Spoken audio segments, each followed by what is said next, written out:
تاب کے درگے تیرگی میں روی بہر توبہ درائے شباب غوی بشنو از گوش دل مثنوی مانوی در رہے صدق برتا مسمم شوی بشنو از گوش دل مثنوی مانوی در رہے صدق برتا مسمم شوی۔ بسم اللہ الرحمن الرحیم، الحمدللہ رب العالمین، والصلاة والسلام علی سیدنا و مولانا محمد سید الاولین والآخرین وعلی آلہ واصحابہ اجمعین، اما بعد۔ گزشتہ کے درس میں حضرت سلیمان علیہ السلام کے پاس بلقیس کی جانب سے جو سونے سے بھرے ہوئے اونٹ تحفے کے طور پر پہنچے، اس کا منظر کھینچا گیا تھا، اور پھر سلیمان علیہ السلام کے پاس پہنچنے کے بعد حضرت سلیمان نے اس تحفے کو قبول نہیں کیا اور کہا کہ اس کو واپس لے کے جاؤ، ہم کو اس کی ضرورت نہیں، ہمارے پاس تو یہ کچرا ہے، مٹی پتھر کی طرح اس کی ہمارے پاس ویلیو ہے۔ اور واپس لے جاتے ہوئے جا کر بلقیس کو ایک پیغام دے دینا کہ یہ جو دنیاوی مال و متاع ہے، تم اس کو بہت بڑی نعمت دولت سمجھتے ہو، ہماری نظر میں اس کی کوئی حقیقت، کوئی حیثیت نہیں۔ ہم جو چیز تم سے چاہتے ہیں وہ یہ نہیں ہے، جو تحفہ ہم تم سے چاہتے ہیں وہ یہ نہیں ہے، بلکہ وہ ایمان ہے۔ ایمان لے آؤ تو وہ بہتر ہوگا۔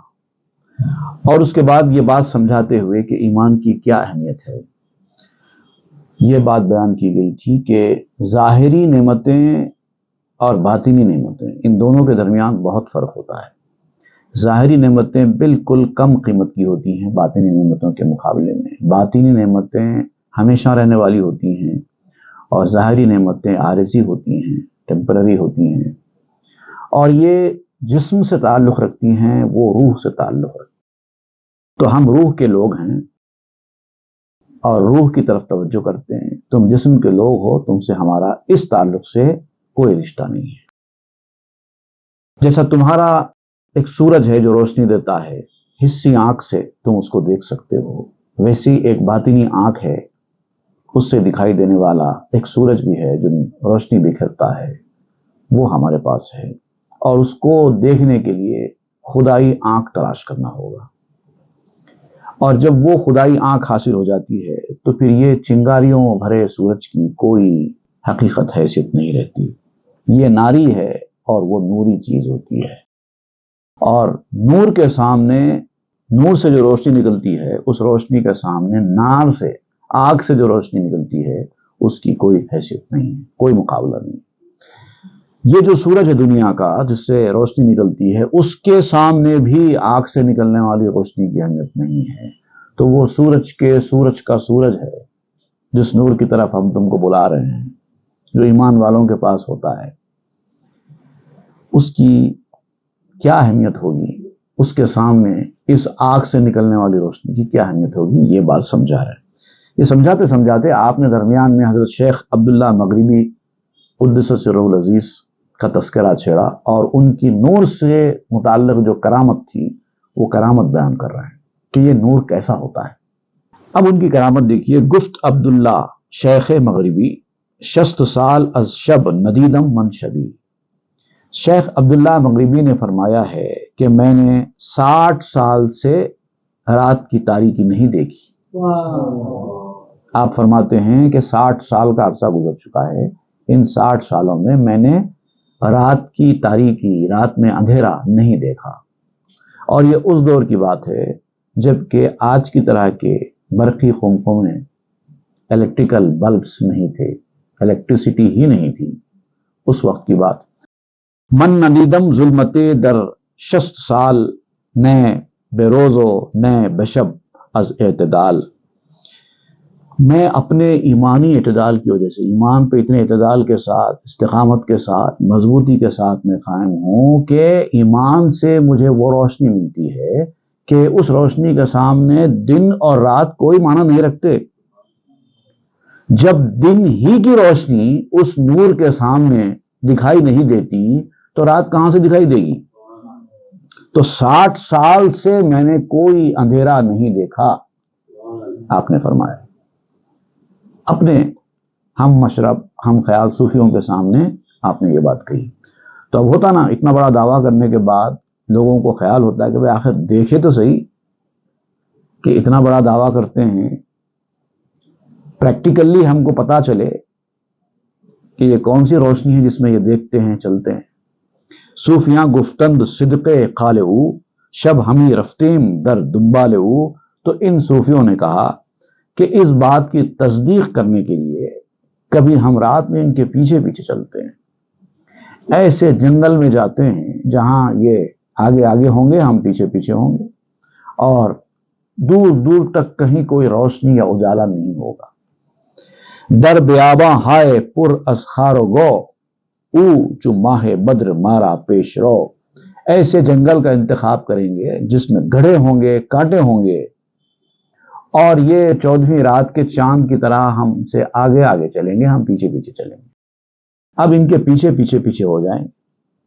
اب ہم کو تو کچھ دکھائی نہیں دیتا، لیکن ان کے پیچھے پیچھے چلیں گے، گڑھوں سے کانٹوں سے ہم بھی بچ جائیں گے، کیونکہ یہ تو دیکھ کر چلتے ہیں اندھیرے میں بھی۔ روی پس نہ کردہ می گفتے بے شب، ہی گو آمد میل کن در سوئے چپ۔ رات کا وقت آیا تو یہ سب مل کے ان کے پیچھے پیچھے نکل گئے، اور یہ آگے آگے جا رہے تھے، یہ پیچھے پیچھے چل رہے تھے، اور آگے آگے جاتے جاتے کوئی بھی آزو بازو نہیں دیکھ سکتا تھا، کیونکہ وہ بھی سیدھا دیکھ کر آگے چل رہے ہیں، ادھر ادھر دیکھنے کی ان کو ضرورت ہی نہیں ہے۔ پیچھے والے تو ادھر ادھر دیکھیں گے کیونکہ ان کو کچھ دکھائی نہیں دے رہا ہے، تو کیا آگے دیکھیں گے، بازو دیکھیں گے، پیچھے دیکھیں گے؟ یہ ذرا غفلت کریں گے، اگر سامنے والوں سے ان کا ناطا ٹوٹ گیا، رابطہ ٹوٹ گیا، تو یہ تو ہلاک ہو جائیں گے۔ تو سامنے سامنے عبداللہ مغربی چل رہے ہیں، پیچھے پیچھے یہ لوگ چل رہے ہیں۔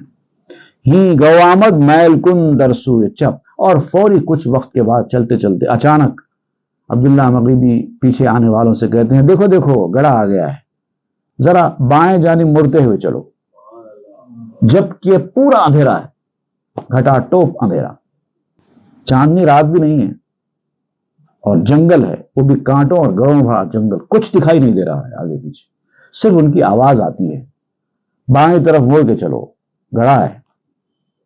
باز گفتے بعد یکدم سوئے راست، میل کن زیرا کے خارے پیش پاست۔ پھر تھوڑی دیر کے بعد ان کی آواز آتی ہے، ذرا ذرا رائٹ سے ہوتے ہوئے چلو، مڑ کے چلو، سامنے نیچے کانٹا ہے، کہیں تمہیں چبھ نہ جائے۔ روز گشتہ پائے بوسش گشتہ ماں، زاں کے بودش پاک از گل ہر دو پا۔ پوری رات اس طرح سے ہم ان کے پیچھے پیچھے چلتے رہے، اور پھر دن نکل آیا۔ اب ہم ان کے پاؤں چومنے والے بن گئے، مطلب یہ رات بھر کا جو نظارہ ہم نے دیکھا تو ہماری عقیدت ان سے اتنی بڑھ گئی، پاؤں چومنے والے بن گئے سے مراد یہ ہے کہ ہم ان کے عقیدت مند بن گئے، بھروسہ آ گیا نا اب تو ان کے نور کے اوپر جو ان کو حاصل ہے۔ زاں کے بودش پاک از گل ہر دو پا، کیونکہ ان کے دونوں پاؤں مٹی سے بھی صاف تھے۔ جب اتنا لمبا جنگل میں راستہ طے ہوا، ہم تو ان کے پیچھے پیچھے ان کو دیکھ کر چل رہے تھے، وہ تو کچھ دیکھ کر نہیں چل رہے تھے نا، ان کے سامنے تو کوئی نہیں تھا بتانے والا، پھر بھی ہمارے پاؤں کبھی کبھار کیچڑ میں پڑ جاتے تھے، پانی میں سے ہو کر ہم گزرتے تھے تو ہمارے پاؤں کو پانی لگ جاتا، مٹی لگ جاتی، کچھ تو ہوتا تھا۔ جب ہم دن چڑھا ان کے پاؤں کو دیکھے تو ہم کو حیرانی کی کوئی انتہا نہیں تھی کہ ان کے پاؤں بالکل صاف تھے۔ روز گشتہ پاشرا ماں پائے بوس، گشتہ پا ہائش چپا ہائے عروس۔ اب جب دن نکل گیا تو ہماری عقیدت بڑھ گئی، تو ہم سبوں نے ان کے پاؤں چومے، اور پاؤں چومنے کے لیے جب ان کے قدموں کی طرف اپنا منہ بڑھایا تو دکھائی دیا کہ ان کے پاؤں اتنے نرم نازک اور اتنے خوبصورت ہیں جیسے کہ کسی دلہن کے پاؤں ہوتے ہیں۔ یہی پاؤں تھے جو اتنا لمبا راستہ طے کرتے ہوئے پہنچے، نہ کوئی کانٹا چبھا، نہ کوئی مٹی لگی، نہ پاؤں گندے ہوئے، ایک دم صاف پاؤں تھے۔ نیز خاکو نیز گل بروے اثر، نس خراش خار و آسے بے حجر۔ نہ ان کے اوپر مٹی کا کوئی اثر تھا، ان پاؤں کے اوپر نہ خاک کا نشان تھا، نہ کوئی کیچڑ کا اثر تھا، اور نہ کوئی خراش تھی کانٹے کی، کوئی چبھن تھی کانٹے کی، کوئی اثر تھا، نہ آسے بے حجر، یہاں تک کہ کسی پتھر کو پاؤں لگنے کا بھی کوئی نشان نہیں تھا۔ مغربی را مشرقی کردہ خدائے، کردہ مغرب را جو مشرق نور زائے۔ آپ کہتے ہیں کہ وہ تھے تو مغربی، اب ان کے نام کی نزاکت کو آپ بتا رہے ہیں۔ مغرب کس کو کہتے ہیں؟ مغرب مطلب جہاں دن ختم ہو کر رات شروع ہو جائے، تو وہ تو مغربی تھے۔ مغرب کہتے ہیں جہاں سورج غروب ہوتا ہے، اس کے بعد اندھیرا چھا جاتا ہے، تو اندھیرے میں رہنے والوں کو مغربی کہتے ہیں، اور اجالے میں رہنے والوں کو مشرقی کہتے ہیں۔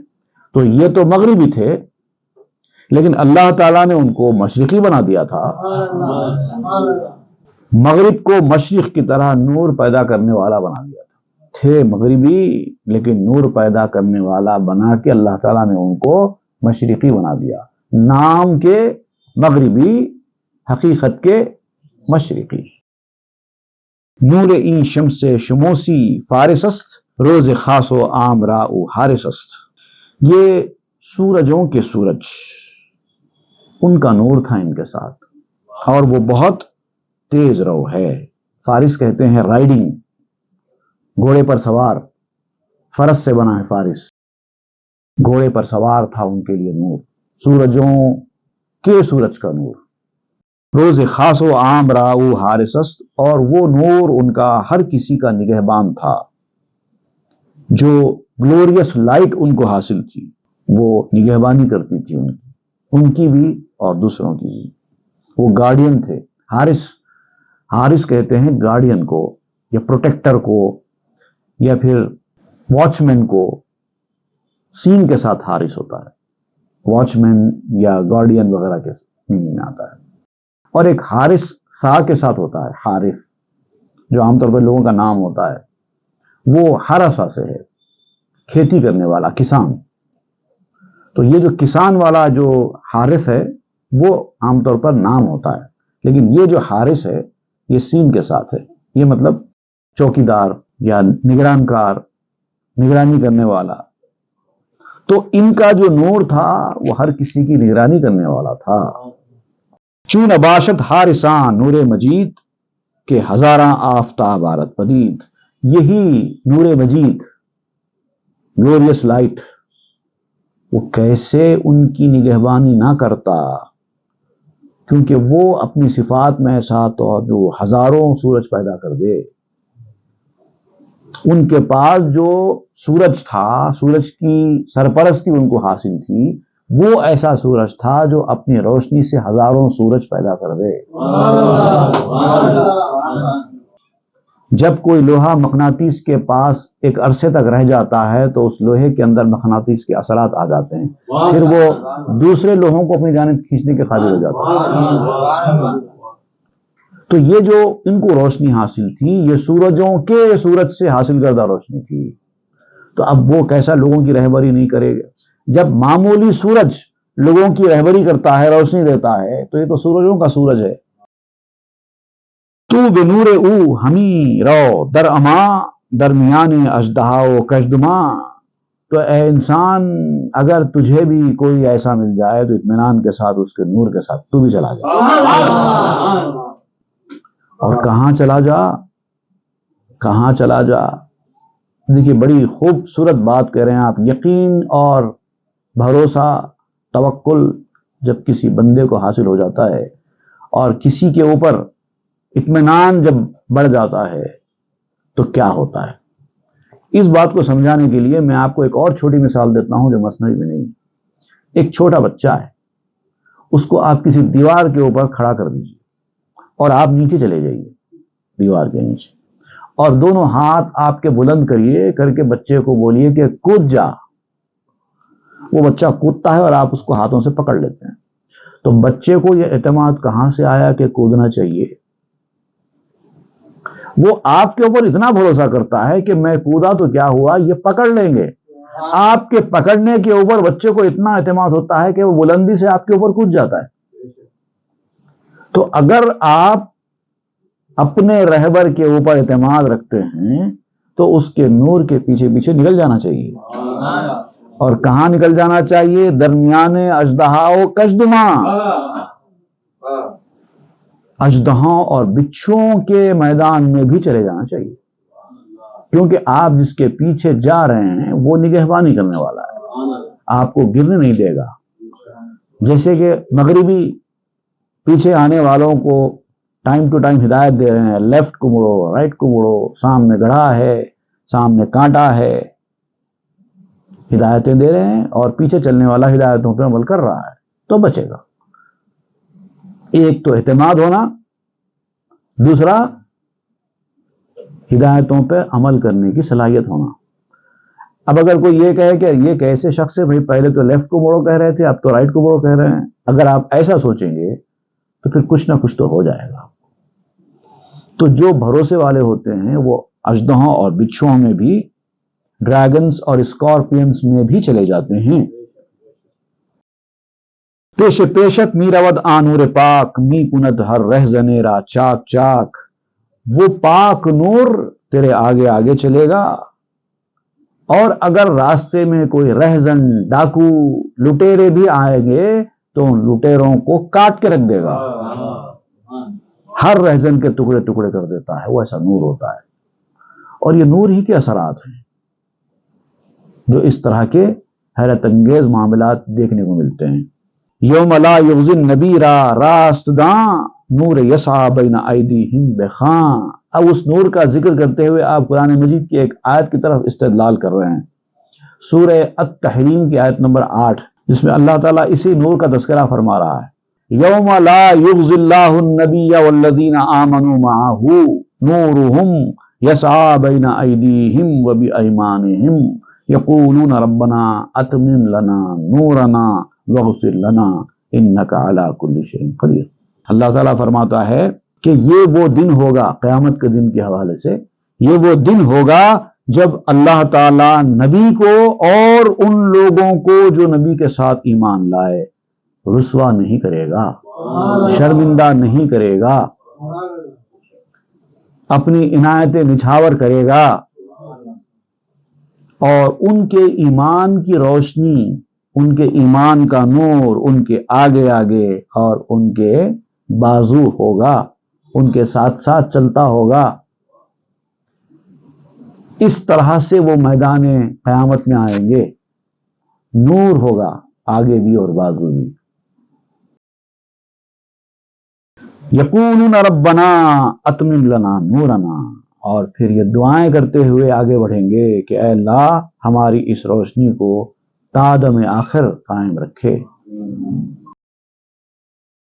اب یہاں پر مفسرین نے دو تفسیریں کی، ایک تو یہ میدان قیامت کا منظر، دوسرا کہا گیا کہ اس دنیا میں بھی بعض ایسے مرحلے آئیں گے ان کے ساتھ یہ معاملہ ہوگا، اسی لیے تو وہ دعا کریں گے کہ تا دم آخر یہ نور قائم رہے، ہم سے نہ چھوٹے. وہ دعا کرتے جائیں گے اور ہم کو اے اللہ تو بخش دے ہم سب کو، بے شک تو ہر چیز پر قدرت رکھتا ہے.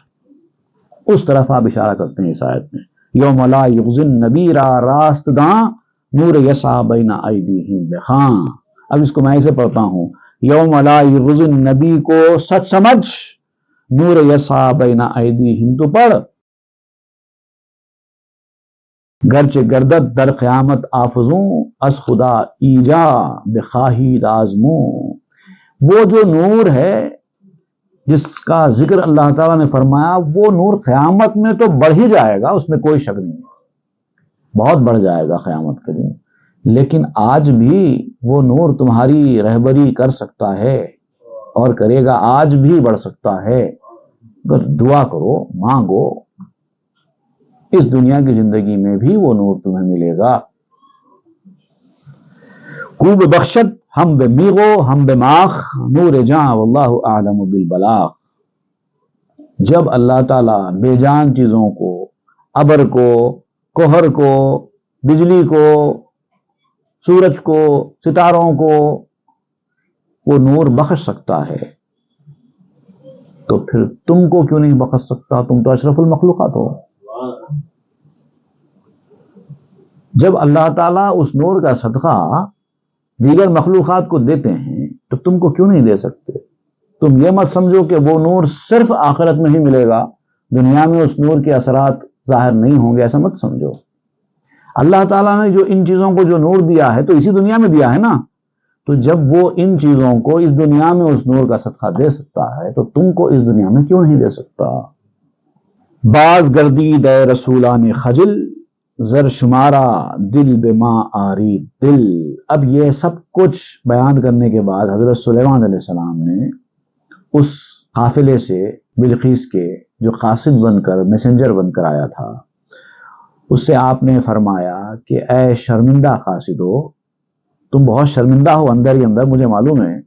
سونا لے کر آئے تھے نا، جب یہاں دیکھے کہ میرے پاس کتنا سونا ہے تم کو شرمندگی ہو گئی تھی. وہ ٹال لیا حضرت سلیمان نے، کہا کہ اے شرمندہ ہونے والے قاصدو واپس جاؤ، یہ سونا تمہارا ہے ہمارا نہیں، ہم کو یہ چاہیے بھی نہیں. اگر ہمارے لیے کچھ تحفہ لانا چاہتے ہو تو لاؤ، مگر کیا لانا؟ دل لانا. کیا لانا؟ دل لاؤ، ہمارے لیے دل لاؤ، دل. یہ نہیں چاہیے. کیا کریں گے سونا لے کے؟ این زرے من برسرے آنظر نہید کوریے تن فرج استر راجہید.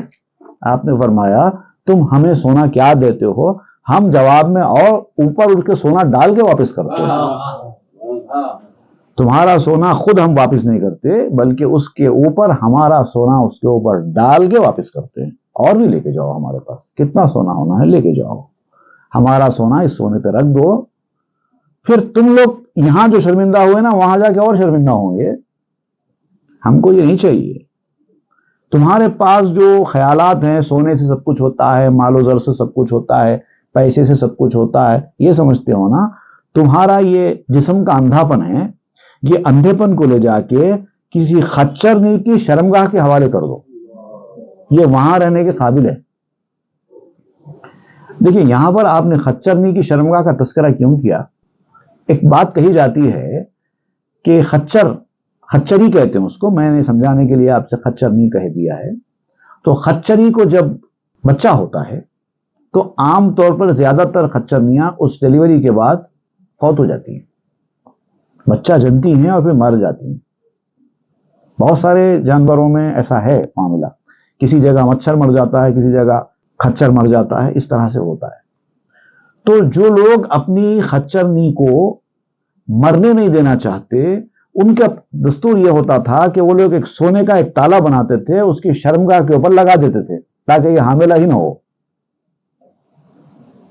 سونے کا ایک تالا نما کچھ بناتے تھے، بنا کے اس کی شرمگاہ کے اوپر اس طرح سے لگا دیتے تھے کہ وہ اب حاملہ ہی نہ ہو، کیونکہ حاملہ ہوگی تو اس کی جان کو خطرہ ہوگا. تو یہاں پر آپ اسی لیے تذکرہ کر رہے ہیں کہ یہ جو تم سونا لے کے آئے ہو نا یہ وہاں کے قابل ہے، وہاں لے جا کے لگاؤ، ہم کو اس کی ضرورت نہیں ہے.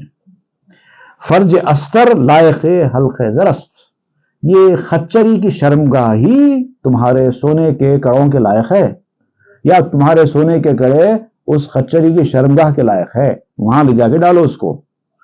ہمارا جو سونا ہے، ہم عاشق لوگ ہیں، ہمارا جو سونا ہے زر عاشق روح زرد و اسفرست.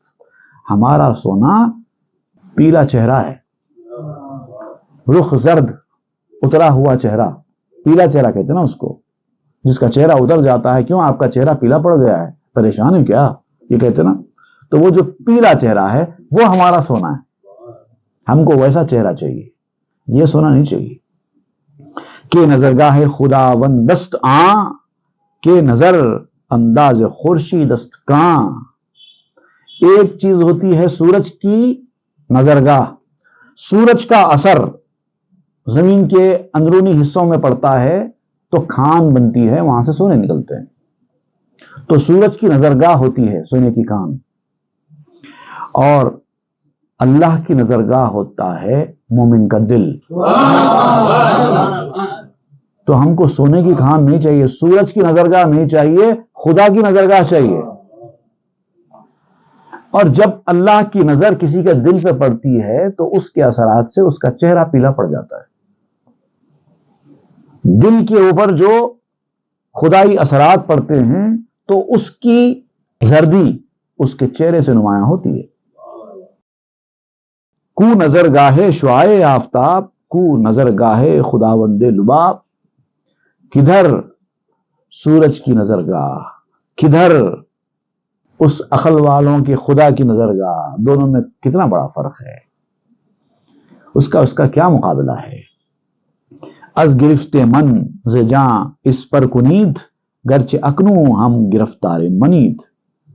اب ایک کام کرو، تم میری گرفت میں آ جاؤ، میرے کنٹرول میں آ جاؤ، میرے قابو میں آ جاؤ۔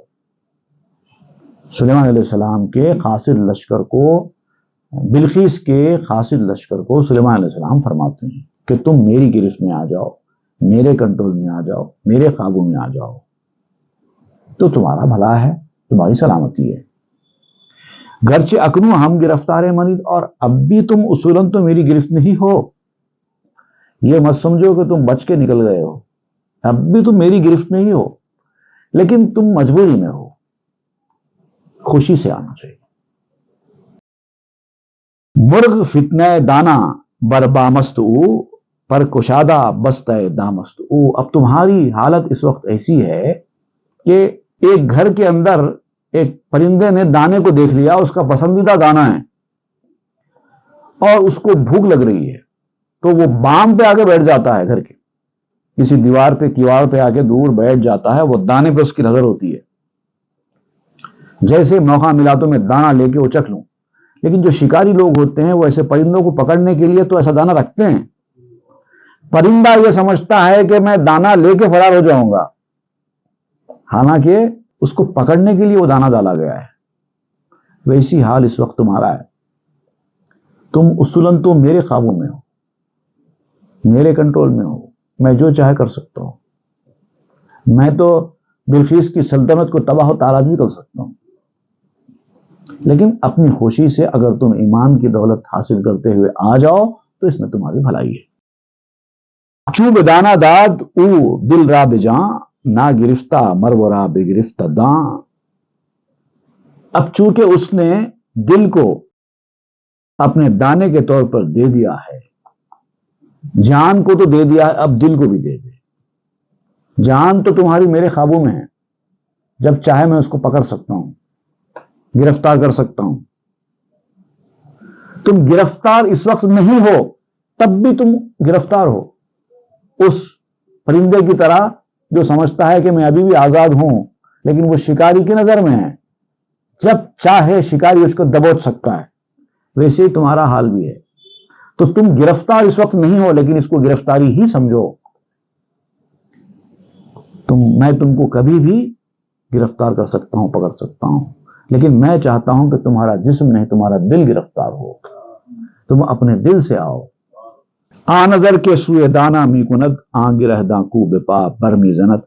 جیسے پرندہ بام کے اوپر بیٹھ کر ایک نظر سے وہ دانے کو دیکھتا رہتا ہے، اپنی نگاہ اس کی جا کر وہ دانے پہ ہی رہتی ہے، کب موقع ملے اور کب وہ دانا میں اچک لوں۔ وہ سمجھتا ہے، للچائی ہوئی نظروں سے وہ سمجھتا ہے کہ میں اس کو لے کے دبوچ لوں گا، میری نگاہ بہت تیز ہے، لیکن اس کو یہ خبر نہیں ہے کہ وہ نگاہ جو اس کی ہے، جس پر اس کو بھروسہ ہے، وہ اصل اس کے پاؤں کی گرہ ہے۔ اگر اس کو وہ دانا دکھائی ہی نہ دیتا تو وہ اس کو لینے کے لیے آتا ہی نہیں اور گرفتاری سے بچتا، لیکن اس کی نگاہ کی تیزی نے ہی اس کے پاؤں کو گرفتار کرنے کا راستہ مہیا کیا ہے۔ تو گویا کہ اس کی نظر اس کے پاؤں کی گرہ ہے۔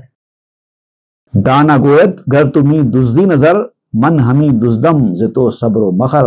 اور دانا جس کے اوپر اس پرندے کی نظر پڑ رہی ہے، اپنے آپ میں یہ کہنے لگتا ہے کہ اے پرندے، تو نظریں ضرور چراتا ہے، تو مجھ سے نظریں چرا رہا ہے، اور چونکہ اب وہ فوری نہیں آ رہا نا، دانا اچکنے کے لیے فوری نہیں آ رہا ہے، وہ آس پاس کو دیکھ رہا ہے کہ کب موقع ملے تو کب میں اچکوں، اور ایسے پوز کر رہا ہے جیسے وہ دانے کی طرف دلچسپی رکھتا ہی نہیں ہے، ادھر ادھر دیکھ رہا ہے، مگر ترچھی نظروں سے دانے پہ اس کی نظر ہے۔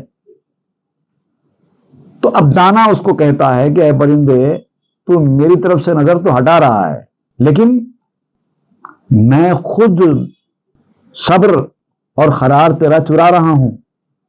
حقیقت یہ ہے کہ تو نظریں چرا رہا ہے مجھ سے، لیکن میں تیرا صبر چرا رہا ہوں، میں نظر آ کے تجھے بے چین کر رہا ہوں۔ تو چاہتا ہے کہ جلدی سے آئے اور مجھے اچک لے، لیکن تو نہیں اچک پا رہا ہے، یعنی میں تجھے بے چین کر رہا ہوں، میں تیرا چین چرا رہا ہوں اور تو نظریں چرا رہا ہے۔ یہ صورتحال ہے۔ چوں کشانی دا نظر ایسوں ترا، پس مداں از خویشتن غافل مرا۔ جب تجھے اس نظر نے اس طرف کھینچ لیا تو مجھے اپنے سے غافل مت سمجھ۔ یہی وہ نظر تھی تیری جس نے تجھے ادھر کھینچ کے لایا ہے۔ اب تو آ گیا ہے، اب تو غافل نہیں، اور مجھے بھی غافل مت سمجھ۔ میں جب چاہوں تجھے دبوچ لوں گا، شکاری ہوں، دانا دکھایا ہے میں نے تجھے تیرے پکڑنے کے لیے۔ چوں کشیدت آ نظر اندر پیم، پس بدانی کست من غافل نیم۔ جب تجھے تیری ہی نظر میرے پیچھے لگا رہی ہے، میں نے ایسا کھیل کھیلا ہے کہ تیری نظر تجھے میری طرف لگا رہی ہے، تو یاد رکھ میں تجھ سے غافل نہیں ہوں۔ اب شکاری جب دانا ڈالتا ہے تو اب کیفیت کیا ہوتی ہے دیکھیے آپ، پرندہ دانے کی طرف دیکھتا رہتا ہے اور چاہتا ہے کہ وہ دانے کو دبوچے، لیکن اپنی نظریں چراتا رہتا ہے تاکہ پتہ نہ چلے کہ وہ دانے کو دیکھ رہا ہے۔ اور شکاری کیا کرتا ہے، جس نے دانا ڈالا ہے وہ بھی پرندے کی طرف نہیں دیکھتا ہے، وہ بھی ادھر ادھر دیکھتا رہتا ہے، لیکن اس کی پوری توجہ پرندے کی طرف ہوتی ہے، کب پرندہ آئے اور کب دانے کی طرف ہاتھ بڑھائے اور کب یہ پرندے کو دبوچ لے۔ یہ صورتحال ہے اس وقت تمہاری اور ہماری، یہ فرمایا سلیمان علیہ السلام نے۔ اور یہ پرندہ اس غلط فہمی کا شکار ہوتا ہے کہ جیسے شکاری کی نظر ہٹی میں آ کے دبوچ کے ہو جاؤں گا۔ نہیں، یہ تو پوری پلاننگ کے ساتھ ہوا ہے۔ اگر وہ آ کر دانا اڑائے گا تو نقصان کس کا ہے؟ پرندہ ہی پکڑا جائے گا۔ اس بات کو اور آپ اچھی طریقے سے سمجھانے کے لیے ایک چھوٹا سا اور قصہ یا حکایت آپ کہیے اس کو، آپ بیان کر رہے ہیں ایک عطار کی۔ ایک عطار تھا کہ اس کی ترازو کا جو بٹ تھا وہ مٹی کا تھا۔ عام طور پہ بٹ پتھر کے ہوا کرتے تھے پہلے، اب آج تو خیر لوہے کے بٹ بن رہے ہیں، پہلے پتھر کے ہوا کرتے تھے۔ لیکن ایک دکاندار تھا کہ جس کا بٹ مٹی کا تھا، اور ایک ایسا گاہک اس دکان میں پہنچ گیا جس کو مٹی کھانا بہت پسند تھا، وہ بھی ملتانی مٹی۔ تو اب دکاندار کے پاس اس گاہک کے پہنچنے کے بعد جب اس نے ترازو میں وہ بٹ ڈالا تو گاہک کی نظر اس بٹ کے اوپر پڑی، اس کو جی للچایا کہ میں اس میں سے تھوڑی مٹی چرا کے کھا لوں گا۔ تو اب اس کے بٹ میں سے مٹی چرا کر کھانے میں نقصان کس کا، فائدہ کس کا ہے؟ اس کے بارے میں تفصیل سے انشاءاللہ ہم آئندہ کے درس میں پڑھیں گے۔ صلی اللہ تعالی علی خیر سیدنا محمد وآلہ وصحبہ اجمعین والحمد للہ رب العالمین۔ تاب کے در لگے تیرگی میں روی،